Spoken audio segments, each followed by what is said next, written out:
Hello and welcome to the Ant-Man channel. It is 15th of May 2014 and I am your host Ant-Man. And I had a mosquito in my room last night that kept me up because it kept buzzing by me, and I always whoa, I always freak out when they're near me, and I got like a mosquito bite on my head. It's really annoying. Anyways, I have an article in front of me here from ClashDaily.com. And it is called Jay-Z is a piece of Jay-Z, and yet Obama and the left loves him. Via the Daily Beast. But everyone's favorite homophone happy MC who rides the subway with adorable old ladies has a long troubling history that's been all but erased from our collective memory. There are the early tales, according to an interview with The Guardian, to promote his memoir, Decoded. When Jay-Z was 12, the Brooklyn rapper shot his older, drug-addicted brother over a stolen ring. His brother thankfully survived and refused to press charges. I thought my life was over. I thought I'd go to jail forever, Jay-Z said of the shooting in his teen years. He admitted to dealing drugs recently, telling Vanity Fair, "I mean, I know about budgets. I was a drug dealer." But let's give Jay-Z the benefit of the doubt and chalk these adolescent indiscretions up to his near impossible surroundings. Jay-Z's representative did not respond to repeated requests for comment. Here is the face of just cowardly, racist, just mental midget, idiot face right there. That's a guy that if I saw him in public, him and Jamie Foxx, I would really just be like, racist. I'd expose them. I don't have any respect for all the people that people are idolizing these days, because they're some of the dullest people in character. They're some of the most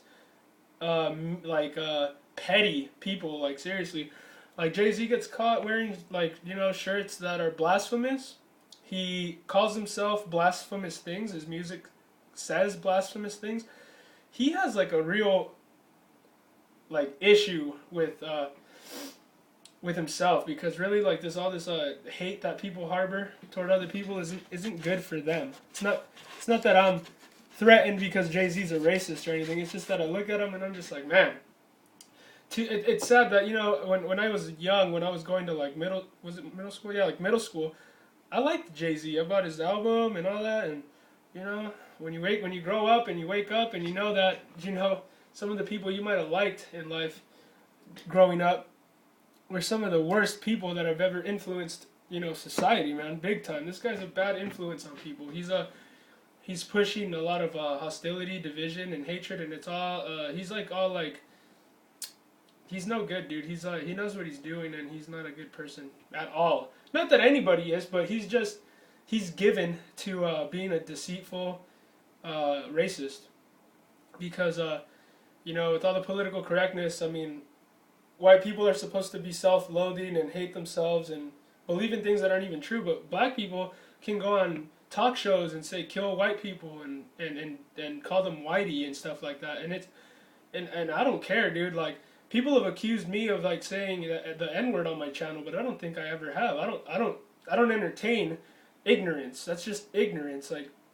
When you really get down to the root of it, why do black people call each other that word? Because it's kind of a demeaning thing, man. You're calling yourself something that white people called you in the days you were slaves. Why would you call each other that? But then again, I don't know. That's just it's like they get pride out of it. You know what I mean? It's really petty and narrow-minded to think that because you have a sense of licentiousness, a sense of a need to complain about something that happened in the past, not even to you but to your ancestors, that it gives you a license to act any way you want, and and more every day people are worshiping black people. It's not that I don't like black people, but that's just what I see. It's just what's the big deal? Their skin's darker, they act a certain way. What's the big deal? Get over it. This is gonna be the new trend. The gangbanging that came in the '90s. It's still around because people don't ever learn anything, and they just want to perpetuate the same ridiculous, ignorant nonsense all the time. And this is the new fad: is that you hold the black person up high, and then you look at the white person really low. And if you're in this culture and you're white and you're a girl especially, and you think this is all cute and stuff and it's fun to be a part of, that's a shameful thing, man. what a low view of yourself you have, and you and the the value you have for yourself. I mean, there's no difference between us. We're all human beings. We're all a soul inside of a body, and that soul is gonna go somewhere after we die, and we have to think about that for a second. How this life is like very short compared to eternity, and people like Jay-Z, they think it's cute to act the way that he is, and he's leading people to hell. He's leading himself to hell, and I don't desire Jay-Z to go to hell. I'm just saying that is a perfect example of someone who is lost and someone who is given into their darkness, and they're just so defeated. But he's no threat. He gets beat up by women, supposedly now. Jay-Z made waves when in 2012 he vowed to drop the word bitch from his rap vocabulary in the wake of the birth of his daughter. Blue Ivy offering a vaccine for the hip hop world's rampant misogyny. The stance, however, lasted about as long as his pseudo-retirement, but the fact that one of his favorite words is bitch is nothing compared to another video that went viral this year. Around the time of the release of his second album, 1997's In My Lifetime, Volume 1, Jay-Z sat down for an interview with Two Live Crew's Luther Campbell. Excuse me.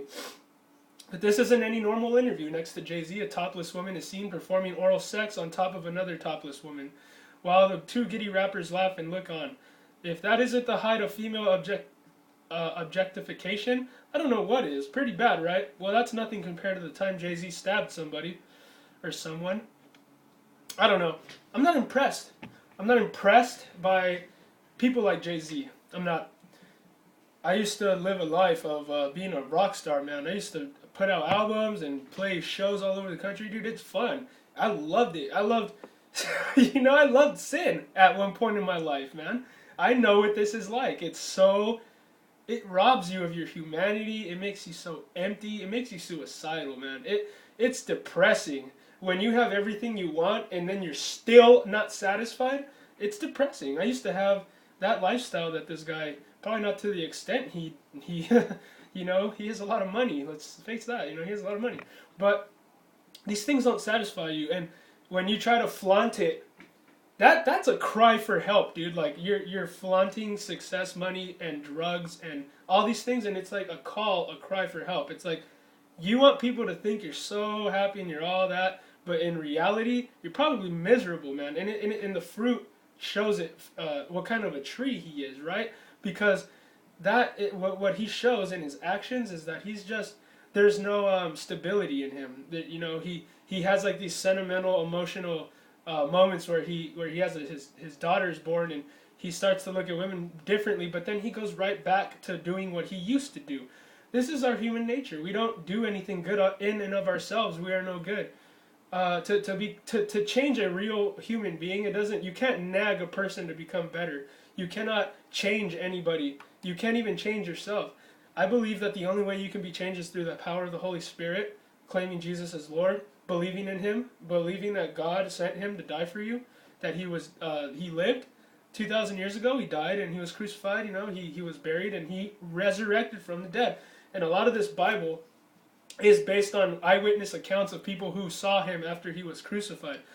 And when you see all of the politics that the Pharisees played and how hypocritical they were, I mean, absolutely hypocritical, it's really something that you realize that there's nothing new under the sun. As always that I have to quote from Solomon, because it's true. People that have power, they will do anything it takes to keep that power, because they don't like change. They won't accept anything, whether it's good or not, because it takes away from them. And it's pride, it's self-righteousness, and there's nothing more dangerous than a man who is self-righteous and evil, but thinks he's doing good for other people. There's nothing more dangerous than that. Saul of Tarsus is a perfect example of that. You know what I mean? But people like Jay-Z always say that the most wicked of us, man, we have the most potential to become the best, because when God changes us, when He reveals Himself to us, when we have that experience on our road to Damascus, oh man, some people, they still have hope. As long as God is on the throne, there is hope for people. And I don't, I don't hope anything bad toward Jay-Z, but he is what I would call a spade a spade. I would call a spade in his case and say that he's a loser and a thug, and there's nothing to respect about the guy. He's totally a loser, man, in my opinion, and a laughing stock. But anyways, I say pray for him, man, because I'm probably going to too, because harboring hate and resentment toward people that are given into being slaves to the devil, man, it's nothing to take lightly. That just comes natural. But, excuse me. God bless you.